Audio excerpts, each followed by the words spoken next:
안녕하세요. 좋은 하루 보내세요. 저희 채널이 마음에 드셨다면 좋아요와 구독 부탁드려요. 여러분의 응원이 힘이 된답니다. 자, 이제 실화를 하나 들려드릴게요. 내 아들이 내 얼굴에 침을 뱉으며 말했다. 월세 내든지 아니면 당장 나가. 내 손은 떨리고 있었다. 나는 여전히 아들의 생일을 위해 직접 구운 케이크를 들고 있었다. 아들은 웃으며 문을 쾅 닫아버렸다. 나는 길바닥에서 잠을 잤다. 시간이 흘렀고 아들은 그 후에 무슨 일이 일어날지 상상조차 하지 못했다. 초콜릿 케이크는 아직 따뜻했다. 아들, 지훈의 침이 내 뺨에 닿았을 때, 지훈이 어릴 때부터 가장 좋아했던 3단 케이크. 아들이 7살이 된 이후로 매년 바로 이 케이크를 만들어 주었다. 언젠가 그의 할머니에게서 배운 바로 그 크림으로. 아침 내내 오븐 앞에 서서 밀가루를 계량하고 달걀을 휘저었다. 관절염 때문에 손가락이 거의 굽혀지지 않았고 믹서는 부엌에서 윙윙거렸다. 나도 모르게 아들이 잠 못 이룰 때 불러주던 자장가를 흥얼거리고 있었다. 월세 내든지 아니면 나가요. 아들은 차갑고 평온한 목소리로 말했다.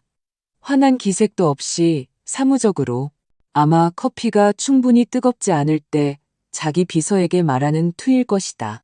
나는 32년 동안 살았던 내 집이었던 그 집 문간에 서서 아들을 바라보았지만 알아볼 수가 없었다. 그의 얼굴은 낯설었고 뺨에서는 침이 식어가고 있었다. 지훈아, 나는 속삭였다. 오늘 내 생일이잖아. 그는 웃었다. 유리 깨지는 소리처럼 날카로운 웃음이었다. 내 생일? 세상에, 엄마. 정말 케이크 하나로 뭐가 달라질 거라고 생각해요? 내가 아직도 12살짜리인 줄 알아요? 석 달이나 월세가 밀렸어요. 내가 어떤 처지인지 알기나 해요? 케이크가 내 손에서 떨렸다. 상자 뚜껑 아래에서 크림 장미가 뭉개지는 것이 느껴졌다. 아들의 등 뒤 창문 너머로 우리의 오래된 마당이 보였다. 내가 아들에게 자전거 타는 법을 가르쳐 주었던 바로 그곳.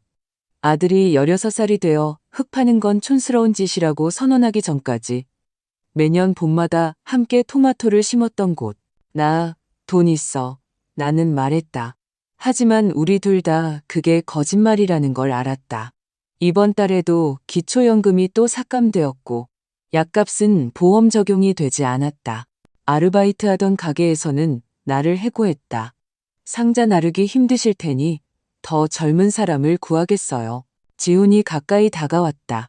그에게서는 비싼 향수 냄새와 함께 짜증, 피로, 어쩌면 혐오감 같은 것이 풍겼다. 2년 동안 내 돈을 빨아먹었잖아요. 그가 이를 악물고 말했다. 2년이요, 엄마. 이게 어떻게 보이는지 알아요?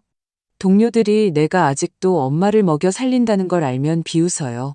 이게 나한테 얼마나 수치스러운 일인지 알기나 해요?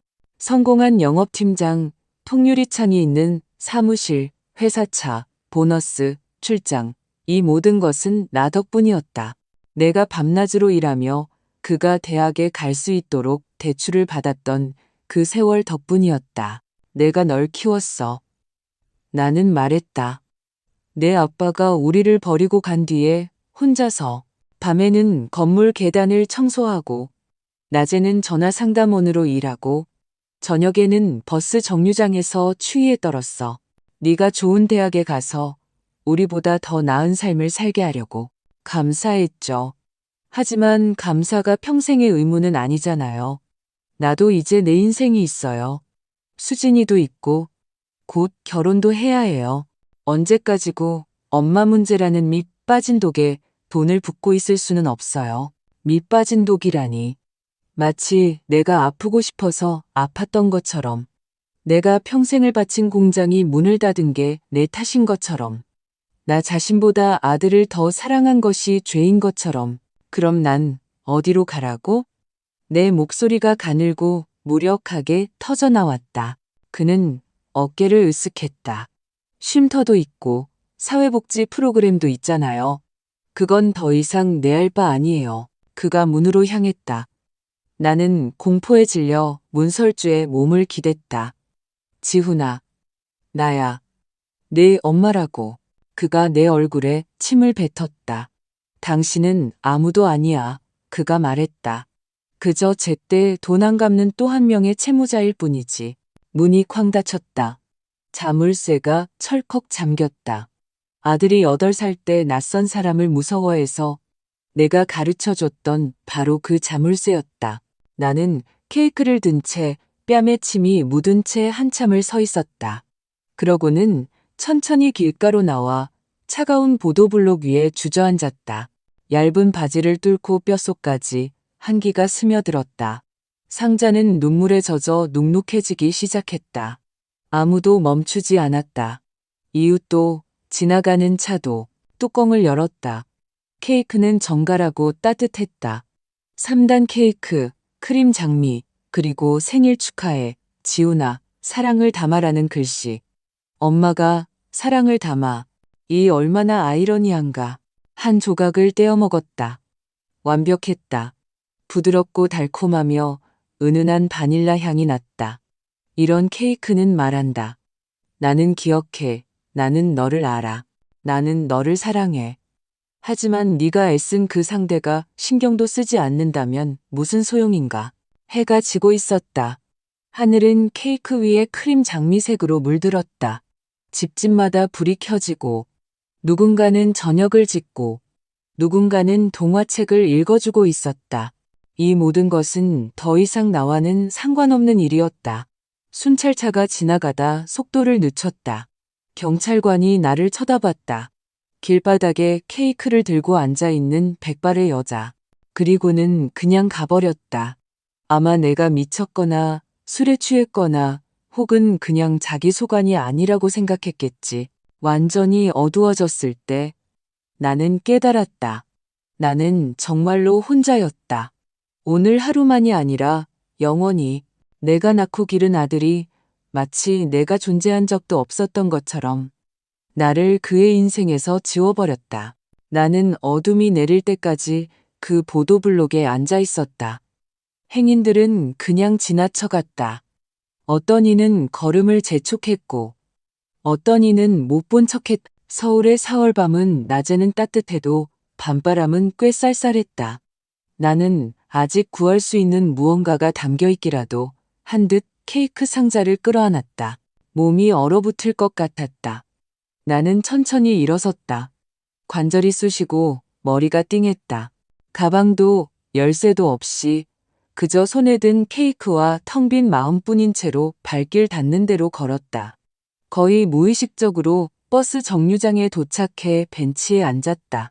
버스를 기다리는 것이 아니라 그냥 앉았다.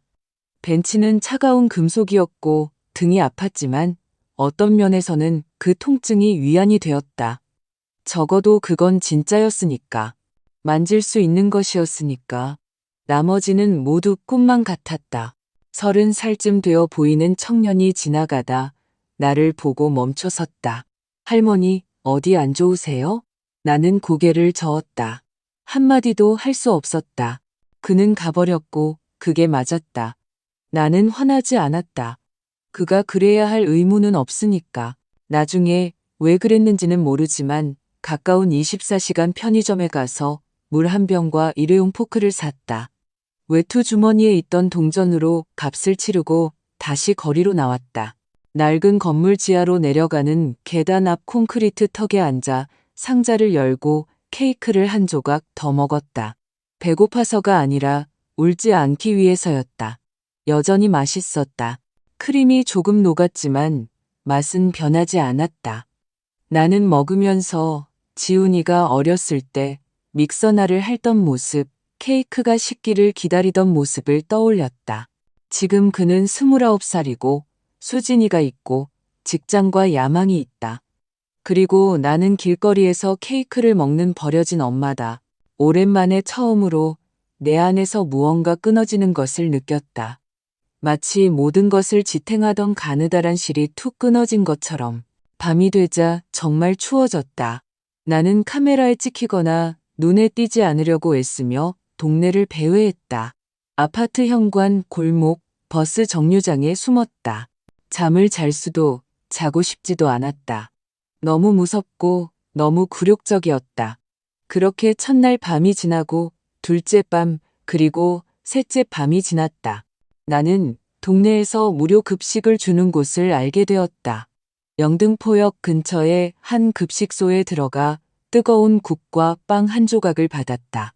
나처럼 집을 잃은 사람들, 삶에 지친 사람들, 그저 앞으로 뭘 해야 할지 모르는 사람들로 줄이 길었다.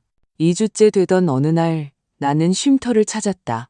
간이 침대, 낡은 담요 냄새, 샤워실 앞에 줄, 아침 식사로 나오는 플라스틱 그릇의 죽. 그곳에서 나는 밤마다 기억의 의지에 기도하던 눈빛이 선한 순자 할머니와 가스비를 내지 못해 반지하 방에서 쫓겨난 내 또래의 미숙 씨를 만났다.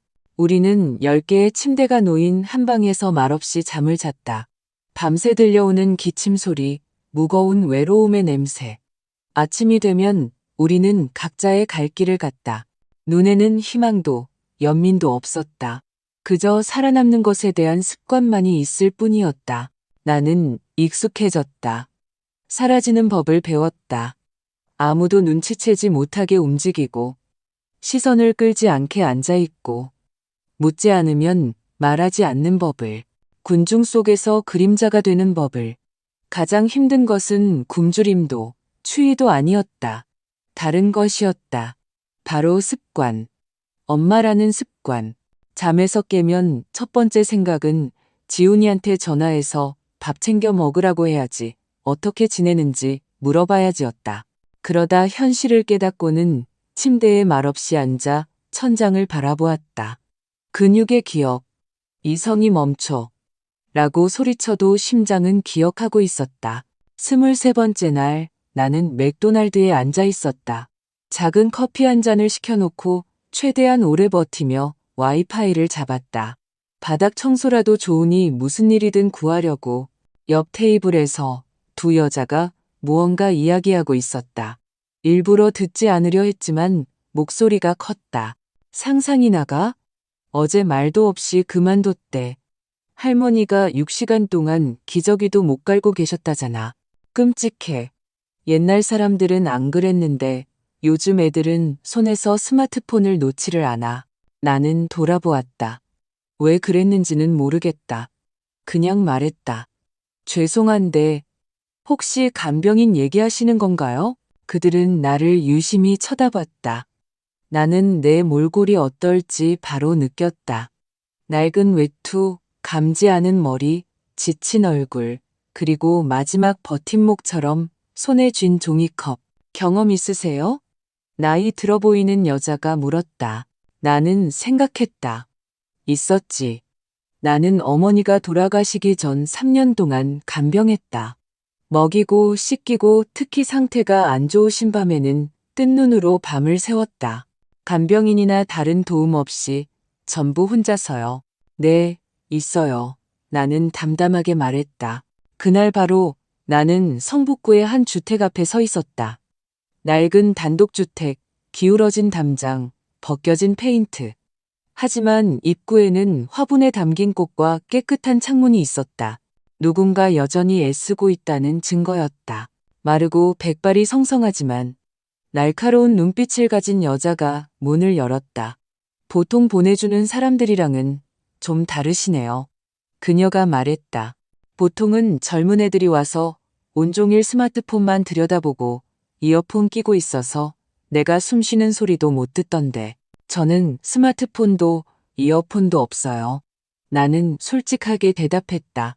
너무 직설적으로 말했나 싶었지만 그녀는 문득 진심으로 미소를 지었다. 아주 좋아요. 그럼 우리 잘 지낼 수 있겠네요. 그녀의 이름은 최은숙, 91살이었다. 정신은 명료했고 목소리는 단단했으며 모든 것을 통제하는 데 익숙한 사람처럼 눈빛이 날카로웠다. 하지만 몸은 그녀를 따라주지 않았다.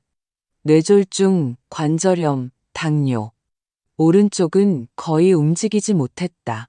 집은 낡았지만 영혼이 있었다. 사방에 사진이 걸려 있었다. 남편, 아이들, 교복에 메달을 단 손자. 창가에는 플라스틱 컵에 심은 선인장들. 모든 것이 소박했지만 정성이 담겨 있었다. 이곳에는 누군가가 살았고 품위 있게 살려고 노력하고 있었다. 일은 간단했지만 세심함이 필요했다.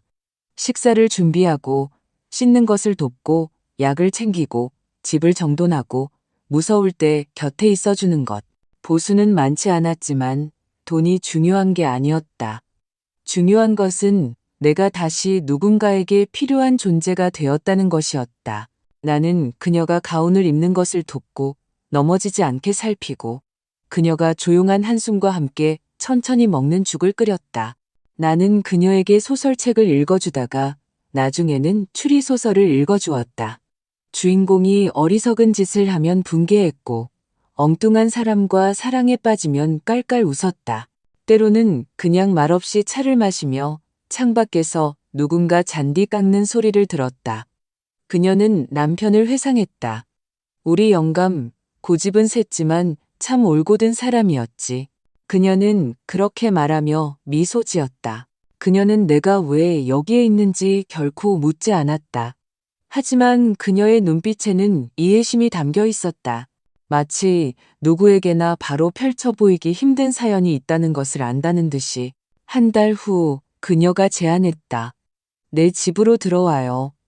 빈 방도 하나 있고 돈은 많이 못 주지만 밤에 내 곁에 있어줘요. 요즘 들어 조용한 게 무서워져서. 나는 말없이 고개를 끄덕였다. 나도 조용한 것이 무서웠다. 다음 날 나는 내 모든 것을 챙겼다. 옷가지가 든 비닐봉지 2개, 사진 몇 장, 교복을 입은 어린 지훈이 사진은 차마 버릴 수 없었다. 그리고 쉼터에서 잠 못 이룰 때 끄적이던 노트 한 권. 방은 작았지만 분홍색 벽지에 아담한 침대가 있었다. 나에게는 궁전과도 같았다. 잠글 수 있는 문, 깨끗한 시트, 라벤더 향이 나는 베개. 나는 눕자마자 한 달 만에 처음으로 제대로 울었다. 분해서가 아니라 다시 머리 둘 곳이 생겼다는 안도감 때문에.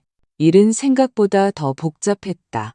최은숙 할머니는 당뇨가 있어서 혈당 재는 법, 인슐린 주사 놓는 법을 배워야 했다. 하루에 먹는 약이 10가지가 넘었다. 식전, 식후, 공복. 모든 것을 기록하고 확인하고 챙겨야 했다. 매일 천천히, 조심스럽지만 꼭 필요한 재활 운동도 해야 했다. 의사는 2주에 한 번씩 왔고, 서류를 준비하고 처방전을 이해하고 보험사에 제출할 보고서를 작성해야 했다. 나는 마치 다른 언어를 배우듯 서류 작업을 익혔다. 하지만 이상하게도 나는 잘 해냈다. 어머니로서 수년간 배운 모든 것이 갑자기 필요해졌다. 인내심, 세심함, 공감 능력. 옆에서 누군가 숨소리만 거칠어져도 잠에서 깨는 습관. 어느 날 밤 그녀를 눕히고 이불을 덮어주는데 그녀가 갑자기 말했다. 당신은 다른 사람들이랑 달라. 그동안 여러 간병인이 있었지만 당신은 사소한 걸 보고 기억해. 내가 설탕 반 스푼 넣은 죽을 좋아하는 거. 복도 불을 끄지 않으면 잠 못 드는 거. 천둥을 무서워하는 거. 다른 사람들은 그냥 시키는 일만 했지. 나는 말없이 웃으며 대답했다. 모든 사람은 주목받을 자격이 있어요. 할머니도요. 그녀가 나를 향해 돌아 누워 유심히 쳐다봤다. 그럼 당신 자신은 스스로를 주목하고 있나? 그녀의 옷장 거울에 비친 내 모습을 보았다. 깡마르고 관자놀이 쪽 머리는 희끗희끗해졌으며 눈꺼풀은 처져 있었다. 지쳐 보였지만 무너지지는 않았다. 배우고 있어요. 내가 말했다. 몇 주가 지나자 나는 깨달았다. 나는 단순한 조력자가 아니라 누군가의 삶의 일부가 되었다는 것을. 그리고 가장 놀라운 것은 그 삶이 나의 삶이 되어가고 있다는 것이었다. 최은숙 할머니는 내게 오늘 하루는 어땠는지 물었고 등이 아플 때는 뭘 발라야 하는지 조언해 주었다. 내가 감기에 걸렸을 때는 직접 꿀차를 끓여주며 자기가 낮잠 자는 동안이라도 좀 누워있으라고 고집했다. 돌봄이란 양방통행이야. 일방통행 길이 아니라고. 어느 날 그녀가 말했다. 나는 들으면서 깨달았다. 나는 이전에는 단 한 번도 그렇게 살아본 적이 없었다. 나는 항상 남편, 아들, 일에 모든 것을 바쳤다. 아무도 내가 어떤지 묻지 않았다. 그녀와 함께하면서 모든 것이 달라졌다. 우리는 가족은 아니었지만 조건이나 요구 없이 서로를 지지하는 사람들이었다. 어느 3월, 내 인생의 길을 영원히 바꿔놓은 일이 일어났다. 이웃집에서 고함 소리가 들렸다. 거칠고 큰 남자의 목소리, 그리고 겁에 질린 늙은 여자의 목소리. 창가로 다가가자 최은숙 할머니가 의자에 앉아 몸을 웅크리고 있었다. 불안한 눈빛으로 철수 씨네. 그녀가 조용히 말했다. 옆집 정자 할머니 아들이야. 작년에 뇌졸중으로 쓰러지셨는데 아들이 어떻게든 돌보고 있지. 나는 마당에서 철수 씨가 휠체어를 끌고 소리치며 물건을 던지는 것을 보았다. 휠체어에 앉은 할머니의 얼굴에는 두려움과 고통, 무력감이 서려 있었다. 얼마나 된 거예요? 내가 물었다. 몇 달 됐어. 직장도 잃고 술을 마시기 시작했지. 그냥 감당이 안 되는 것 같아. 최은숙 할머니는 마치 내가 무슨 말을 할지 미리 안다는 듯이 나를 쳐다봤다. 끼어들지 마, 영희 씨. 사람들은 도움을 원하지 않아. 탓할 사람이 필요할 뿐이지. 하지만 나는 이미 일어서 있었다. 나는 생각할 겨를도 없이 집을 나섰다. 약한 사람을 보면 끼어들던 오랜 습관이 발동한 것인지 아니면 그저 무력한 노인에게 누군가 소리치는 것을 더는 들을 수 없었기 때문인지도 모른다. 담장 너머 이웃집 마당에는 50대쯤 되어 보이는 남자가 서 있었다. 남루한 차림에 흐릿한 눈, 손에는 맥주캔이 들려 있었다. 김철수, 창문으로 몇 번 본 적이 있었다. 한 번은 쓰레기를 버리러 나오다 현관 계단에서 비틀거렸다. 마당 한쪽 휠체어에는 그의 어머니 이정자 할머니가 앉아 있었다. 작고 연약한 몸, 옆으로 살짝 기울어진 머리, 반쯤 감긴 눈. 팔에는 크고 선명한 멍이 들어 있었다. 나는 속에서 무언가 차갑게 식는 것을 느꼈다. 안녕하세요. 나는 가까이 다가가며 말했다. 저는 옆집 사는 김영이라고 해요. 최은숙 할머니를 돌보고 있어요. 그가 획 돌아봤다. 경계하는 얼굴이었다. 혹시 도움이 필요하신가 해서요. 그는 마치 뺨이라도 맞은 듯 움찔했다. 무슨 놈의 도움? 조언이나 늘어놓으려는 아줌마는 또 사절이야. 나는 물러서지 않았다. 비난하려는 게 아니에요. 그냥 지치고 혼자일 때 어떤 기분인지 아니까요. 그는 나를 한참 동안 쳐다봤다. 믿을 수 없다는 듯이. 그러다 퉁명스럽게 말했다. 당신이 뭘 알아. 하루에 6번씩 대소변을 못 가리고 나를 알아보지도 못하고 모든 게 다 불만이야. 2년 동안 잠도 제대로 못 잤다고. 알아요. 나는 조용히 대답했다. 돌봄은 정말 힘든 일이죠. 아주 많이요. 하지만 혼자서는 불가능해요. 그는 피식 웃었다. 누구한테 도움을 받으라고? 구청? 부산 사는 누나는 신경도 안 써. 이웃들은 그냥 힐끔거리기만 하고 다들 못 본 척해. 원하시면 제가 일주일에 몇 번 와서 잠깐 봐드릴 수 있어요. 장을 보러 가시거나 편하게 잠을 주무실 수 있도록요. 돈은 필요 없어요. 그냥요. 그는 말이 없었다. 집 쪽으로 몸을 돌렸다가 어깨 너머로 한마디 던졌다. 마음대로 해요. 난 상관없으니까. 그렇게 나는 그들 집에 드나들기 시작했다. 처음에는 그가 장 보러 간 동안 이정자 할머니 곁에 앉아 있는 것부터 시작했다. 그러다 식사를 돕고 기저귀를 갈고 몸을 씻기는 것을 도왔다. 할머니는 거의 말을 하지 못했지만 나에게 익숙해지자 자신이 좋아했던 정원 이야기, 어릴 때는 착했던 아들 이야기, 일찍 여인 남편 이야기를 들려주었다. 걔 나쁜 애는 아니야. 그녀가 속삭였다. 그냥 지치고 길을 잃었을 뿐이야. 나는 고개를 끄덕였다. 기댈 곳 없이 상황의 포로가 된다는 것이 어떤 것인지 알았다. 날이 갈수록 김철수 씨는 조용해졌다. 처음에는 그냥 막말을 하지 않는 정도더니 나중에는 약 먹이는 법을 물었고 그 다음에는 내게 차를 가져다 주었다. 그리고 어느 날 물었다. 아주머니는 혼자 남겨졌을 때 누가 도와줬어요? 나는 한참 말이 없었다. 아무도요. 내가 대답했다. 하지만 어느 날 깨달았어요. 살아남고 싶으면 가장 힘들 때라도 남을 돕는 사람이 되어야 한다는 걸요. 몇 주 후 나는 그에게 어디에 연락해야 하는지, 어떤 지원 단체가 있는지, 방문 요양 서비스는 무엇인지, 어떤 혜택을 받을 수 있는지 적은 목록을 주었다. 그는 불신의 찬눈으로 종이를 받았지만 버리지는 않았다. 다음 날 그는 상담센터에 예약을 했다고 말했다. 한번 가보려고요. 그는 술을 줄이기 시작했고 제대로 식사를 했으며 더 부드러워졌다. 아침에는 어머니와 함께 마당을 산책했고 가끔은 미소를 짓기도 했다. 그리고 어느 날 조용히 말했다. 아주머니가 우리를 살리신 것 같아요. 정말 어떻게 해야 할지 몰랐거든요. 최은숙 할머니는 이 모든 것을 지켜보고 있었다. 용감하게 행동했어. 내가 저녁 차를 따르는 동안 그녀가 말했다. 하지만 어리석기도 했지. 만약 그 사람이 당신을 때리거나 쫓아냈으면 어쩔 뻔했어? 나는 어깨를 으쓱했다. 그랬다면 경찰이나 구급차를 불렀겠죠. 하지만 아세요? 때로는 사람이 혼자가 아니라는 것, 누군가 자신을 보고 있다는 것을 아는 것만으로도 충분해요. 그녀는 나를 오랫동안 쳐다보다 고개를 끄덕였다. 그럼 당신은 누가 봐주었는데? 나는 대답하지 않았지만 마음속으로 느꼈다. 나 자신. 나는 처음으로 나 자신을 보았다. 내가 이정자 할머니를 위해 한 일은 조용히 이웃들 사이에 퍼져나갔다. 영희 씨가 돕는다고. 사람들은 질문과 부탁, 그리고 감사를 표하며 나에게 다가오기 시작했다. 어느 날 약국에서 한 여자가 나를 불렀다. 저기요, 누워 계신 어머니 돌보는 법 좀 알려주실 수 있다고 들었어요.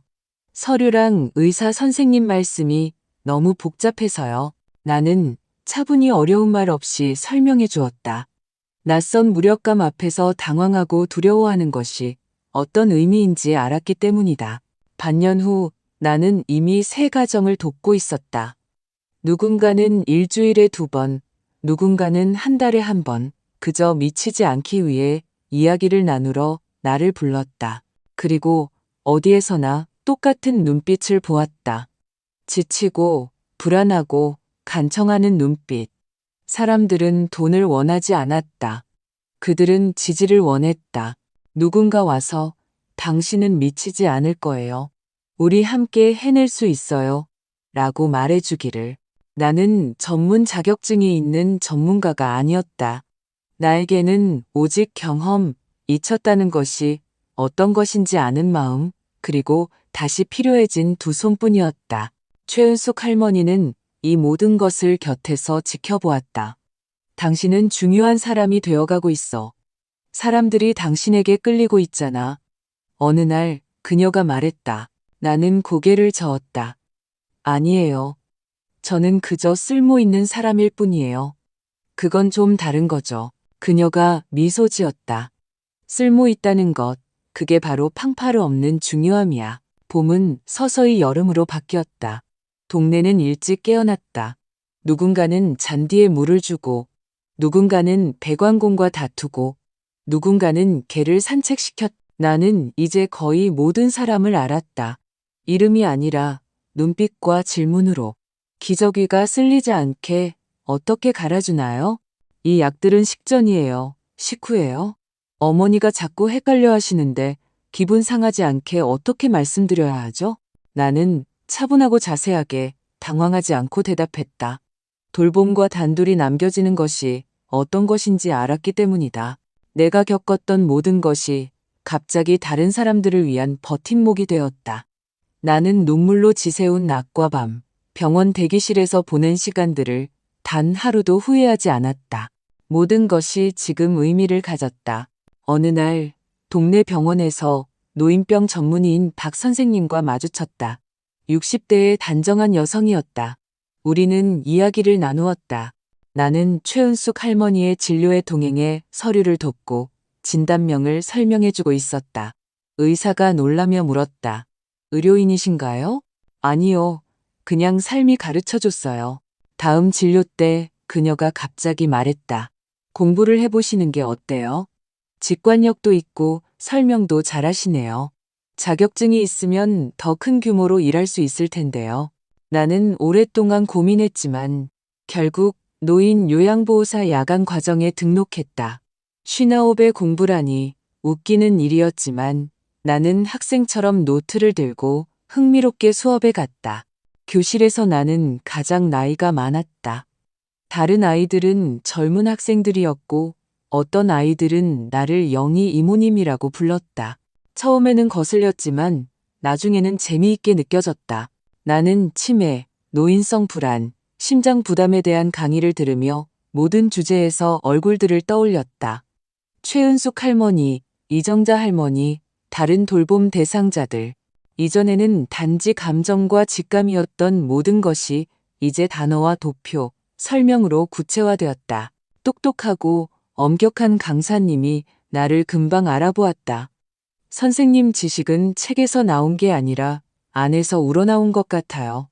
드문 경우죠. 어느 날 그녀가 말했다. 나는 고개를 끄덕였다. 내가 살아낸 것이었으니까 가장 힘들었던 것은 공부가 아니었다. 학대와 폭력에 대한 과목이었다. 심리학자는 노인에 대한 폭력이 종종 피로, 지원 부족, 그리고 사람이 무너져 더 이상 친절할 수 없을 때 시작된다고 설명했다. 나는 김철수 씨와 길 위에서의 첫 며칠을 보냈던 나 자신을 떠올렸다.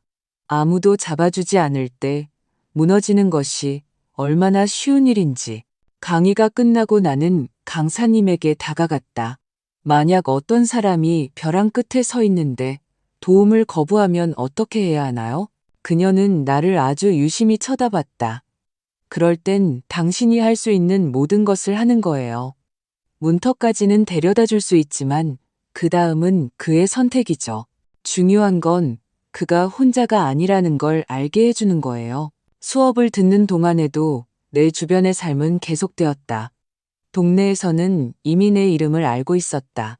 누군가는 병원 퇴원 수속을 도와달라고 불렀고, 누군가는 아버지를 몇 시간만 봐달라고 했고, 누군가는 그냥 이야기를 나누고 싶어 했다.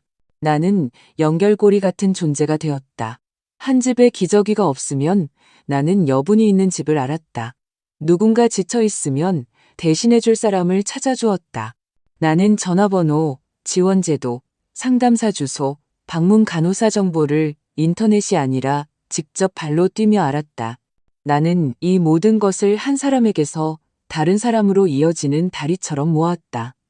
아무도 혼자 남겨지지 않도록. 최은숙 할머니는 이 모든 것을 말없이 지켜보다가 가끔 저녁 식사 후에 말했다. 당신은 당신 주위에 섬을 하나 만들었어. 조용하고 든든한 섬을. 섬이 아니에요. 나는 대답했다. 물에 빠진 사람들을 건져 올릴 수 있는 해안가죠. 그녀는 미소 지었다. 서툴지만 이해심이 담긴 좋은 말이네. 내가 공부하고 일하고 다른 사람들을 돕는 동안 더 이상 고통스러워할 시간이 없었다. 나는 지훈이의 전화를 기다리는 것을 멈췄고 자기 전에 휴대폰을 들여다보지 않았다. 잊어서가 아니라 그에게는 그의 삶이 있고 나에게는 내 삶이 있다는 것을 받아들였기 때문이다. 어느 날 나는 스스로에게 물었다. 그가 돌아오길 바라니? 그리고 대답할 수 없었다. 왜냐하면 내가 이 몇 달 동안 쌓아올린 모든 것은 마침내 그가 아닌 나에 대한 것이었기 때문이다. 그 일은 10월에 일어났다. 아직 춥지는 않았지만 낙엽이 양탄자처럼 깔려 발밑에서 바삭거렸고 축축하고 쓸쓸한 냄새가 났다. 나는 지원센터에서 매주 열리는 지지 모임을 위해 차를 준비하고 있었다. 테이블에는 컵들이 놓여 있고 옆에는 내가 직접 출력한 안내 책자 더미가 있었다. 정서적 소진에 대처하는 법, 당황하지 않고 의사와 대화하는 법, 사흘 밤낮을 못 잤을 때 해야 할 일. 모든 것이 순조롭고 평온했다. 그때 전화벨이 울렸다. 모르는 번호였다. 나는 잠시 망설이다가 전화를 받았다. 여보세요. 잠시 침묵이 흐른 뒤 3년이 지났음에도 바로 알아챌 수 있는 목소리가 들려왔다. 엄마, 저예요. 지훈이. 나는 가장 가까운 의자에 주저앉았다. 아들의 목소리는 달라져 있었다. 쉬고 부서진 목소리. 그는 마치 한마디 한마디가 힘겨운 듯 천천히 말했다. 수진이가 떠났어요. 돈, 차, 전부 다 가지고 자기 엄마를 길바닥에 내쫓은 사람이랑은 못 살겠다고 하더군요. 저는 직장도 잃었어요. 반년 넘게 술은 끊었지만 너무 늦었나 봐요. 이제 곧 이 집에서도 쫓겨나요. 어디로 가야 할지 모르겠어요. 나는 말없이 듣고 있었다. 머릿속은 텅 비고 윙윙거릴 뿐이었다. 그가 말을 이었다. 엄마 생각이 났어요. 엄마가 항상 모든 일에서 나를 구해줬잖아요. 많은 걸 바라는 게 아니에요. 그냥 어디로 가야 할지, 누구랑 얘기해야 할지 좀 알려줄 수 있어요? 이제 인맥도 좀 있으시잖아요. 인맥이라니. 나는 웃음이 나올 뻔했다. 이 얼마나 아이러니한가. 그때 나는 그에게 짐이었는데 이제는 자원이 되다니. 지훈아, 나는 조용히 말했다. 네가 그 모든 짓을 하고 나서 왜 내가 너를 도울 수 있을 거라고 생각하니? 침묵. 그리고 끊어질 듯한 목소리. 제가 스트레스가 심했어요. 제가 잘못했어요. 알아요. 하지만 그래도 엄마는 내 엄마잖아요. 나는 내 손을 내려다보았다. 차는 아직 따르지 않았고 손님들이 곧 올 것이다. 나를 믿고 존중하고 내게서 가치 있는 무언가를 보는 사람들. 나는 일어섰다. 나는 3년 전에도 네 엄마였어. 내 생일 케이크를 들고 네 문 앞에 서 있었을 때도, 네가 내 앞에서 문을 쾅 닫았을 때도, 내가 아무것도 아니라고 말했을 때도, 그때 나는 돈도 집도 없는 아픈 여자였고 너는 도울 수 있었지만 그러고 싶지 않았던 사람이었지. 그가 힘겹게 숨을 내쉬었다. 그가 울음을 참고 있다는 것을 알 수 있었다. 제가 잘못했어요. 이제는 알아요. 하지만 우린 가족이잖아요. 나는 창밖을 보았다. 문 앞에는 모임 회원 중 한 명인 민수 씨가 벌써 와 있었다. 그는 항상 일찍 왔다. 손에는 과자 봉지가 들려 있고 얼굴은 지쳐 있었지만 선량했다. 가족은 핏줄로 정해지는 게 아니라 행동으로 정해지는 거야. 내가 말했다. 그럼 안 도와주겠다는 거예요? 목소리가 날카로워졌다. 나는 휴대폰을 들고 짧은 메시지를 입력했다. 쉼터, 지원센터, 긴급 전화번호 목록. 언젠가 구호물품 배급소에서 우연히 만난 여자가 내게 알려주었던 바로 그 목록. 내게 도움이 될 만한 건 전부 보냈어.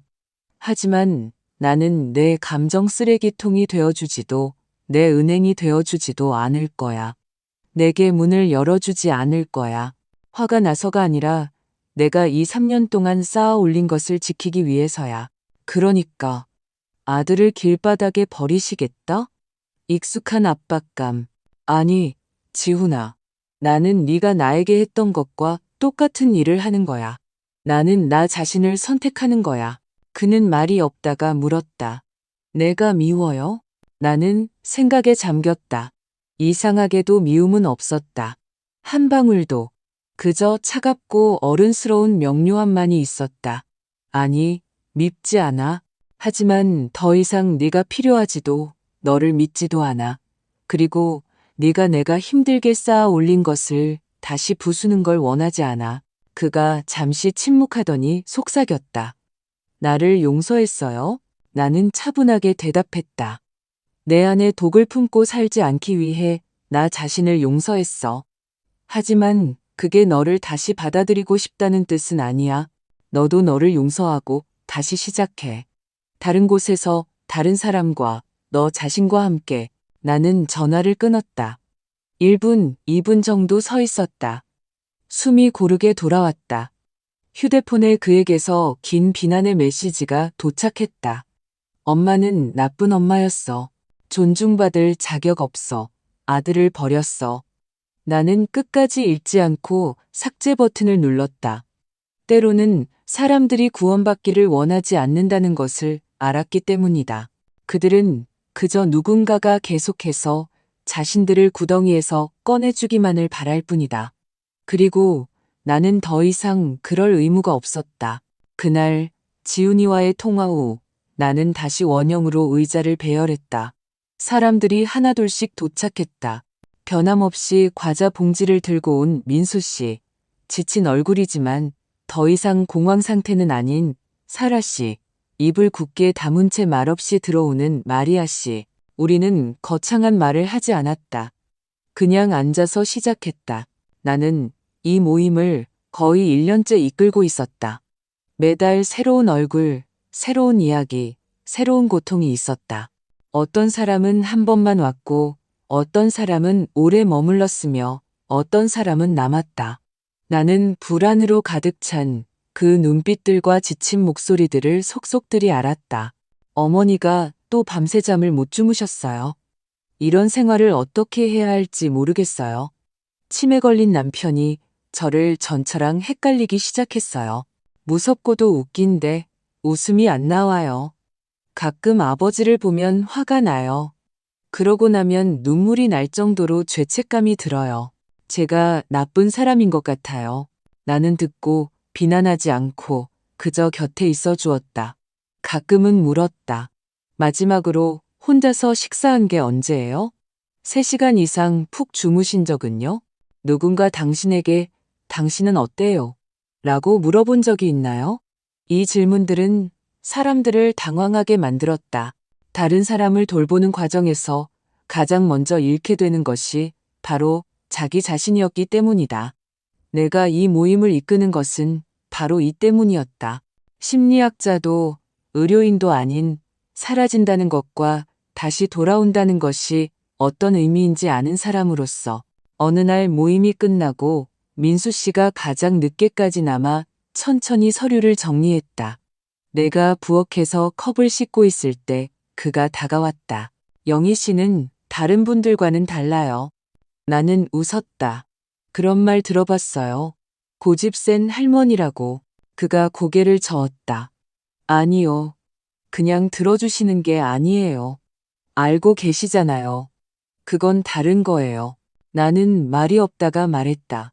제가 겪었으니까요. 저도 쉼터에 있었고 차가운 물로 몸을 씻었고 나 힘들어요라고 말할 사람을 찾았어요. 아무도 들어주지 않았죠. 그래서 제가 들어주는 사람이 되기로 결심했어요. 그가 고개를 끄덕이며 조용히 말했다.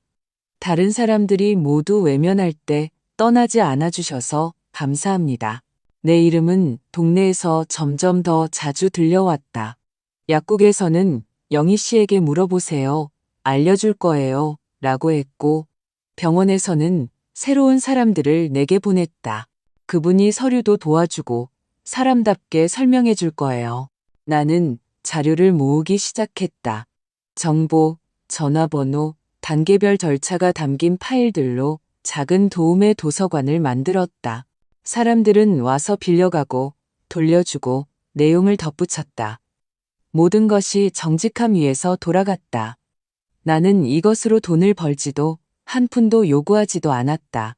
오직 시간과 존중만이 오갔다. 그리고 그것은 되돌아왔다. 나는 우수한 성적으로 과정을 마쳤고 자격증을 받았다. 작은 종이 한 장이었지만 그날 그것은 나에게 증거가 되었다. 나는 단지 살아남은 것이 아니라 변화했다. 부러지지도 냉담해지지도 않았다. 최은숙 할머니는 내 자격증을 보며 고개를 끄덕였다. 축하해요, 동료. 우리는 함께 웃었다. 그녀는 더 약해졌고 더 오래 누워 있었으며 가끔 말을 헷갈려 했지만 눈빛만은 여전히 맑고 깊었다. 당신이 케이크를 들고 나에게 왔던 날, 기억나? 어느 날 그녀가 물었다. 기억해요. 그때 당신은 텅 빈 껍데기 같았어. 그런데 지금은 빛이 나. 나는 말이 없다가 말했다. 이제는 제가 누군가에게 필요한 존재니까요. 이용당해서가 아니라 선택받았기 때문에요. 그녀가 미소 지으며 말했다. 그래야 하는 거야. 나는 시간이 얼마나 빨리 흐르는지 자주 깨달았다. 아침에는 내가 씻기도 전에 전화벨이 울렸다. 영희 씨, 욕창은 뭘로 소독해야 하나요? 영희 씨, 의사 선생님이 처방해준 약이 뭔지 모르겠어요. 좀 도와주세요. 낮에는 진료 동행, 설명, 지지. 저녁에는 모임이나 전화 상담. 그냥 잠깐만 얘기해도 될까요? 저 혼자 너무 지쳐서요. 그리고 나는 들어주었다. 날이 갈수록 사람들은 늘어났고 두려움은 줄었으며 신뢰는 깊어졌다. 내가 모든 답을 알아서가 아니라 외면하지 않았기 때문이다. 어느 날 구청에서 전화가 왔다. 나에 대해 들었고 동네의 돌봄 관련 민원이 줄었으며 센터의 영희 씨가 새로운 신뢰의 이름이 되었다고 했다. 내 참여하에 비공식 간병인들을 위한 시 차원의 지원 프로젝트를 조직하자고 제안했다.